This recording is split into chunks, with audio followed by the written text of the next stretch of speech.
nous n'en une longue cimée pour nous manger. Tipa tipa nous continuons, nous pour avancer. Traverse montagne, persécution, marécage, douleur et souffrance. Tipa tipa nous pour avancer, nous faire confiance. Même si nous portons les bien lourds, nous n'avons pas besoin d'un bijou. Tipa tipa. Mesdames et messieurs, bonsoir et bienvenue à notre Tipa Tipa d'aujourd'hui. Nous prenons comme thème l'alphabétisation dans le cadre de la journée internationale qui est célébrée le 8 septembre de cette année, comme toutes les années d'ailleurs. Et le thème de la journée pour 2023, c'est promouvoir l'alphabétisation pour un monde en transition, bâtir les fondations de sociétés durables et pacifiques.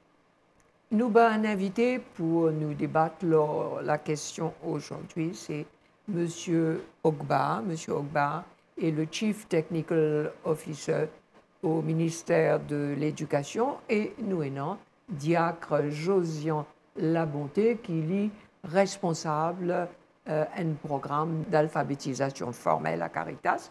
Et dans un deuxième temps, nous prenons deux autres invités, Madame Ella Utile, qui est directrice du Centre du Savoir, et Monsieur Menelas de National Women's Council.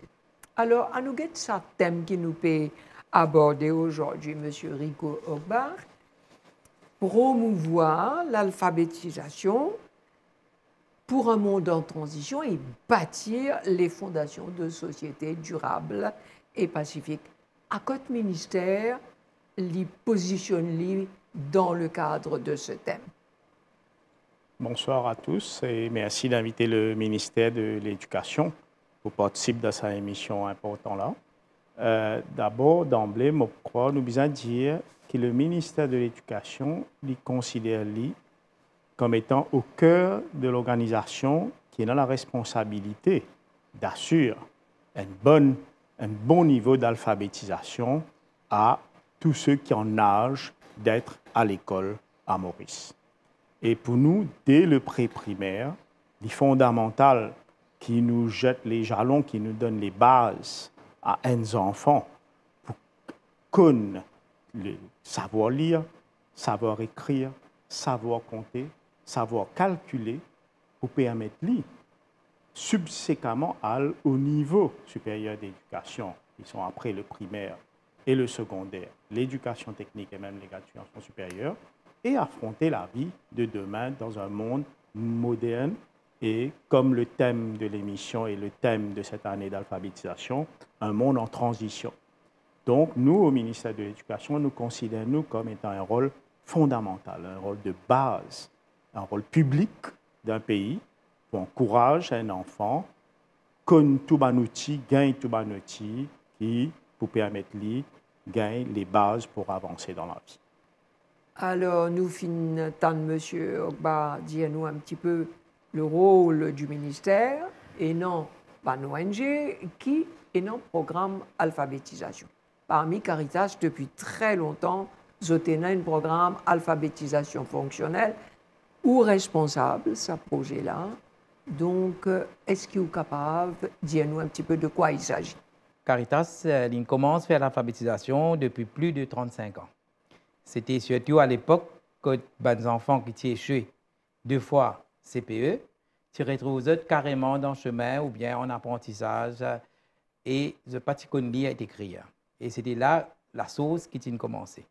Et à partir de là, Caritas déjà trouvé que, parce que certains enfants ont déjà fait un parcours de 6 ans à l'école, ils n'ont pas connu lire, ils n'ont pas connu écrire, bien aider pour, comment dire, débrouiller dans la vie de tous les jours.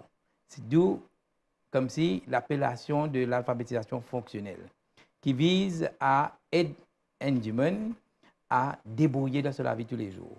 Nous connaissons qu'à Maurice, nous avons beaucoup d'affaires administratives qui fait en anglais, qui fait en français, que parfois, ça va dire sont en difficulté.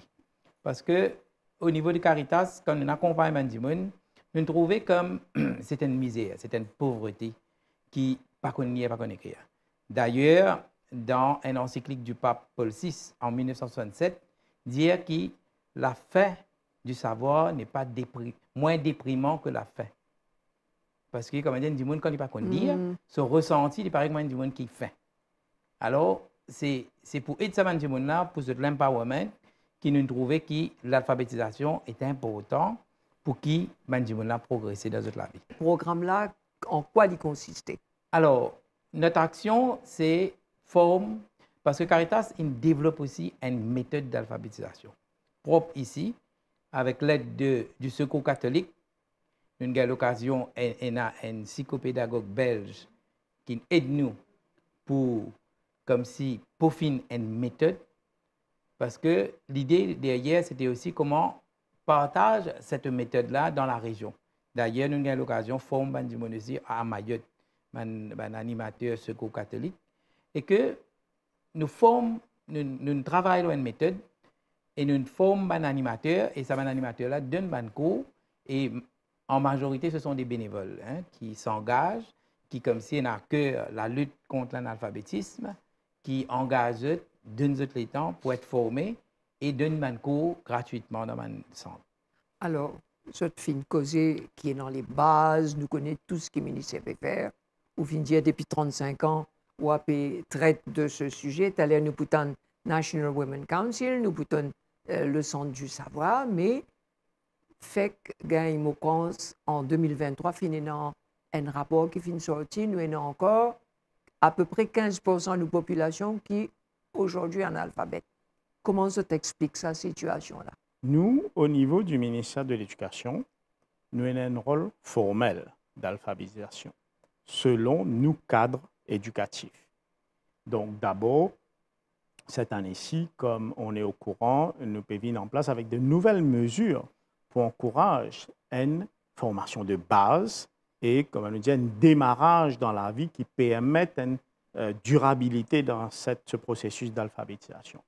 Nous faisons, par exemple, le Free Pre-Primary Scheme qui va venir en place à partir de janvier 2024. Et c'est un élément important. Parce que pourquoi? Quand nous donne, il paraît comme la case, ça nous besoin de mettre une fondation solide. Quand nous mettons le Free Pre-Primary Scheme, c'est une mesure qui nous encourage les enfants, au pré-primaire même, les gagner les bases solides d'alphabétisation, encore une fois, d'alphabétisation, c'est-à-dire le savoir lire, savoir écrire, savoir compter et subséquemment savoir calculer.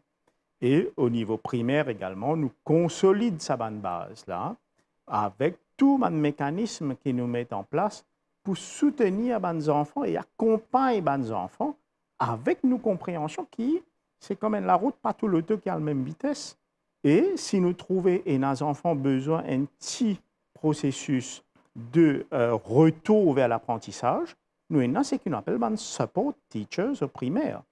Et ces support teachers-là prennent les enfants-là, donnent un complément qui permet au niveau du primaire, retourne vers ce processus d'alphabétisation de savoir lire, savoir écrire, savoir compter, au fur et à mesure de grade 1 jusqu'à grade 6, et qui permet d'autres arrivent, comme dans n'importe quel système éducatif, vers un assessment qui permet d'autres passer au niveau supérieur.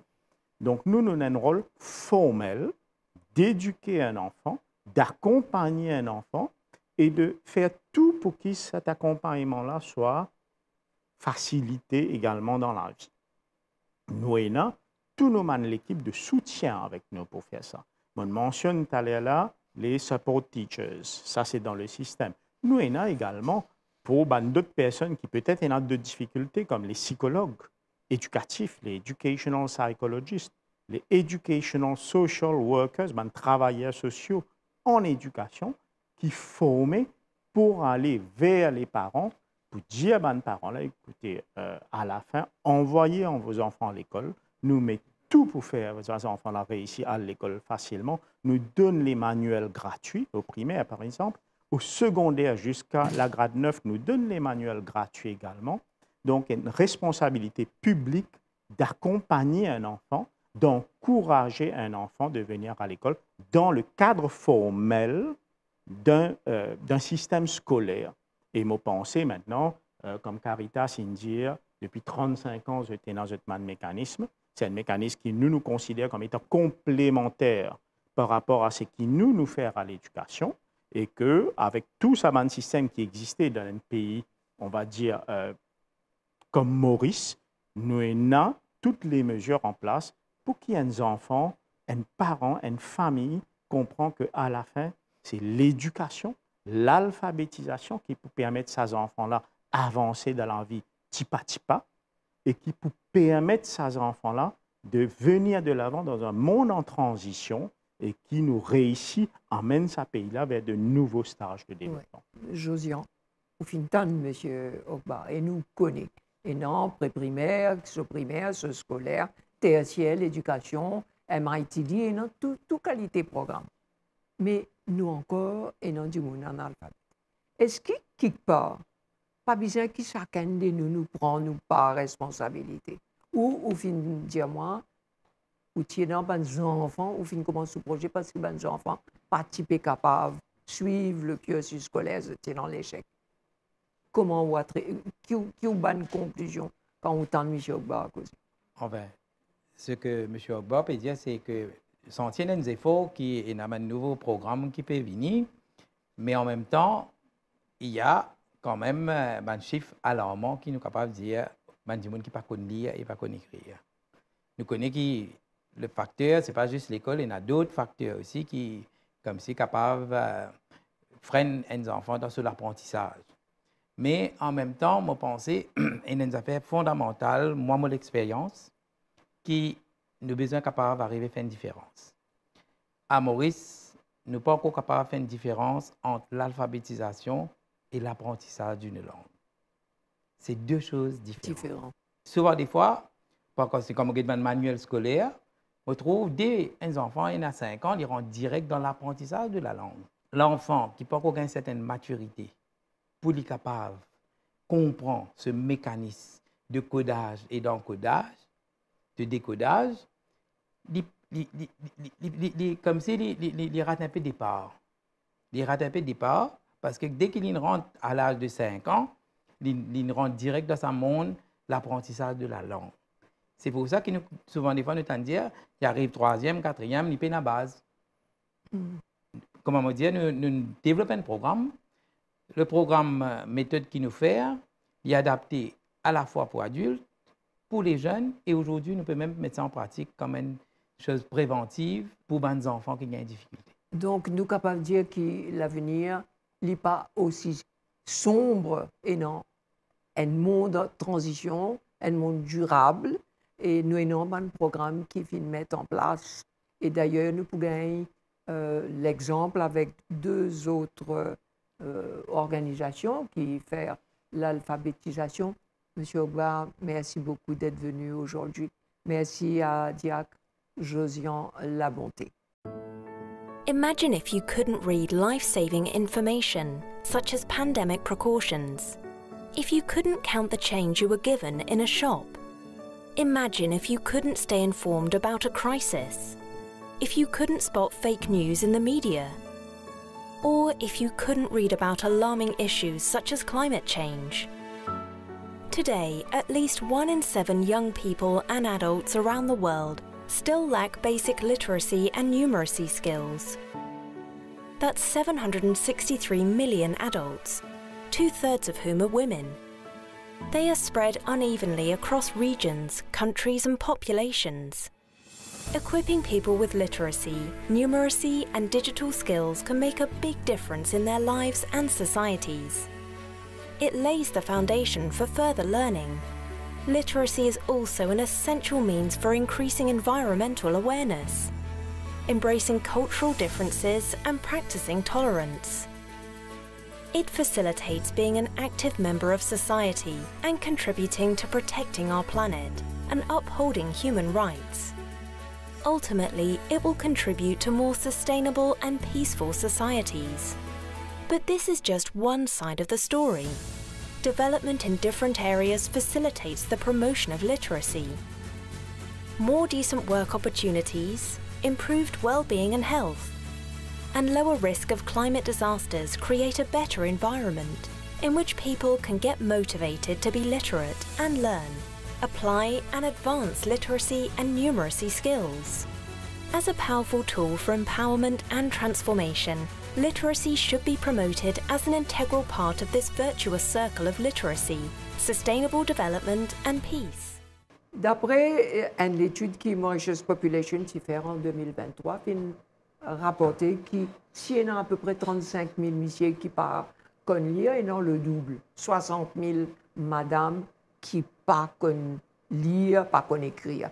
Et donc, Madame Utile, ou directrice Centre du Savoir, et où dans National Women's Council, Monsieur Menela s'occupe surtout de l'alphabétisation des femmes. Quel est le travail peut-être du Centre du Savoir? Pour vous répondre, c'est que quel travail on fait au Centre du Savoir? Au Centre du Savoir, on n'a pas que les femmes, on a les hommes, on a les jeunes, les moins jeunes, et il y a même des enfants qui, des fois, dans l'école ou dans l'école des centres privés, fait appel à nous pour nous capables d'aider Savanjman qui est dans sa difficulté en lecture, écriture, compter, etc. Qu'est-ce qu'on fait? Comment nous faire? Donc, nous dressons un programme par rapport aux besoins de chaque personne. Pour les jeunes, comme on va dire, pour les adultes et pour les enfants. Vous connaissez, puisque vous travaillez beaucoup avec Lions Club et qui nous soutenir beaucoup de programmes. Vous faites un programme que tient madame qui tient 80 ans, qui peut venir suivre cours alphabétisation. Est-ce que vous pouvez donner un peu peut-être des détails, raconte-nous témoignages dessus? Nous avons madame 80 ans et plus. Nous déjà travaillé avec une madame de 91 ans qui jamais pas à l'école dans sa vie. C'est une grande famille. J'étais 9 garçons dans la famille et 4 ou 5 filles, je me rappelle. Mais à l'époque, quand même, là, nous écoutons ce témoignage, il dit à nous, c'était plus important pour les garçons d'aller à l'école que Bantifi. Bantifi tirait sa case. Donc, c'est une famille très riche et qui, malheureusement, les filles n'ont pas accès à l'éducation. Et tous les garçons, ils sont arrivés, un docteur, un avocat, mais la personne qui ne prend le courage pour venir suivre sa cour-là, il ne peut même qu'on écrire ni signer. Mais dis-moi, ça se passait en quelle année, ça? Il y a, je vais vous dire, peut-être 2 ans avant la Covid. Alors, donc, 2 ans, nous connaissons que système éducatif est obligatoire. Et donc, M. Menelas, quand vous entendez ça, explique-moi, l'est obligatoire, comment se fait-il qu'il dans une famille, mais 10 garçons, de nos jours encore, mais 10 garçons, pour faire autres arriver les scientifiques dans la case? Ou permettez-moi dire une statistique concernant le taux d'alphabétisation qui nous est là maintenant pour les femmes et pour les hommes. Nous allons faire comparaison. Nous vous prenons en l'an 2000. En l'an 2000, le taux d'alphabétisation pour Ban Madame, c'était 80,50%. C'était d'après countryeconomy.com. Et pour Ban Monsieur, c'était 88,2,23. Maintenant, en 2023, pour Ban Madame, les 88,48% et pour Ban Monsieur, les 92,85%. D'après Mauritius Population 2023 Live Country Meters. Maintenant, concernant qui fait Ban Madame, nous trouvons Ban Madame, moins alphabétisé qui Ban homme qui fait. On passe dans Ban centre dans l'île Maurice et nous gagnons la réponse. La réponse, longtemps, et là, Ban parents disent comme ça, Ban Madame, c'est pour marier les autres. Il y a quelqu'un qui peut prendre votre responsabilité. Vous ne pas te casser la tête avec Ban Madame. Deuxièmement, dans une famille à côté, il y a beaucoup d'enfants. Et là, les parents, les petits filles restent à la case, pas à l'école, pour prendre soin. Les petits frères, les petites sœurs. Troisièmement, là, à cause d'une famille qui n'a assez d'argent, qui n'a assez de ressources, et là, je service de ressources pour les garçons et non pas pour les petites filles. Nous avons beaucoup de témoignages concernant madame et madame, je parle avec chagrin. Et je dis qui fait, je suis traité de cette façon. Maintenant, on veut dire comme ça que nous avons beaucoup de madame analphabètes. Mais si nous faisons, nous regardons en comparaison avec les autres pays en Afrique, et nous avançons, nous extrêmement avancés concernant l'alphabétisation, même pour madame, monsieur, madame, tout. Mais donc, qui est madame analphabète? C'est pas non, c'est pas ban jeune, non. C'est une personne qui a plus que 50 ans. Veut dire une personne avant ça. C'est une personne qui pas gagner l'éducation là. C'est pour cela que dans nos bandes centres maintenant, nous avons beaucoup de vieilles personnes. Ce n'est pas une jeune personne qui vient. Alors, au contraire, si nous regardons l'alphabétisation pour une jeune personne, l'île Maurice, pour Michel, pour madame, vous pouvez dans les chiffres avec moi, mais je connais, il est bien faux. Il est bien faux. Alors, il y a beaucoup de madame analphabètes, c'est bien madame avant. Qui pas à l'école, pas de chance. Là maintenant, nous disons comme ça, nous donnons la chance maintenant. Et c'est pour cela que nous avons une madame 80 ans aussi. Vous devinez? 60, nous avons beaucoup, 70, 72 ans, vous devinez, maintenant, vous gagnez la chance et vous père maintenant apprendre. Mais est-ce que vraiment nous avons un gros problème? Non, le gros problème, ce n'est pas maintenant ça.